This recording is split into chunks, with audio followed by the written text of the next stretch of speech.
Tumitindi ang laban sa Capiz kasabay ng pagsabak ni Paulo Rojas sa politika. Binubusisi ang mga nagawa ng kanyang ama para sa bayan nila. Yan ang special agenda report ni Hannah T.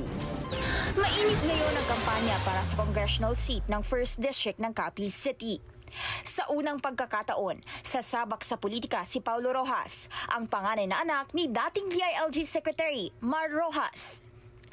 Dahil walang maibato kay Paulo Rojas, ang pinupukol ngayon ay si Secretary Mar Rojas.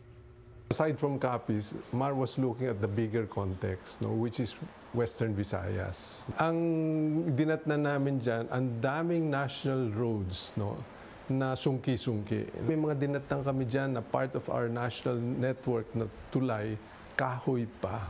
Ang main focus namin noon was to make sure that yung dulo ng Western Visayas, which is Capiz, Aklan, and all the way sa baba, maabot from Iloilo para dire-diretso. Bukod sa mga kalsada at tulay na inayos, sinigurado rin noon na masusolusyonan ng pagbabaha. Marami kami na-address ng flooding, yung Pontevedra at saka yun sa Maayon. That is a major intervention because he was so concerned about food production, yung mga farmlands getting flooded every time. Panahon ni Pinoy na nakapagtala ng pinakamagandang ani ng palay at mais sa Pilipinas.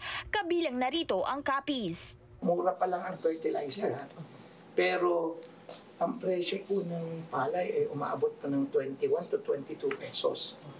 Although ang presyo po ng bigas, ang pinakamura po na is 27 if I remember it right. Kaya sa buong termino po na 6 na taon, I think pwede pong i-check. Ang pinakamaunti pong in-import at pinakamurang importation is in the time of President Noynoy.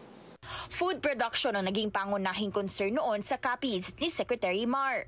Namimigay ng thresher, water pumps, namimigay ng mga binhi po sa mga certified seeds na palay. Napakarami po naming binigay na mga small water impounding projects na kung saan po ito ay mas maliit lang na proyekto ngunit mas epektibo. Naglambing din po si Secretary Mar na magpadala rin po kami ng combined harvester. Hindi rin magiging seafood capital ng Pilipinas ang Capiz kung hindi sa combined technology at marketing strategy na iminungkahi para sa lugar.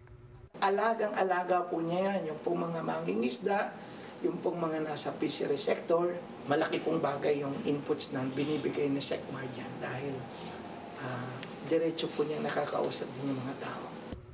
Higit sa lahat, tinutukan din noon ang pagpapatayo ng mga classroom sa Capiz. We were able to build 934 classrooms. We also started mga 2-story classrooms kasi prior to this, most classrooms in the provinces were puro 1-story because we wanted to make sure that the structure is resistant to earthquakes. Kung maraming nagawa para sa Capiz noon si Secretary Mar Rojas, bakit may mga bumabatikos sa kanya? Yung mga ginawa ng DepEd sa tulong ni Secmar at sa pamumuno ni Pinoy, hindi mo yan mabubura. Ang problema kasi noon, bawal ang Apple posters. So walang signages. Kaya they might say, wala namang pinagawa si Secmar. He was very active in cabinet meetings. That much I can say. In fairness to him, even ngayon, wala na po kaming kakayanan sa pamahalaan, wala na po kaming sa paglilingkod. Pero from time to time, pagka kami nagpangita, pag-uusapan pa rin namin ay yung mga proyektong ginawa at saka ano pa pwedeng gawin. Pag may magagawa rin lang siya, gagawin niya para sa bayan niya. Kung gaano niya tinutukan noon ang gabinete, siguradong matinding pagtutok din ang kanyang gagawin para kay Paulo Rojas.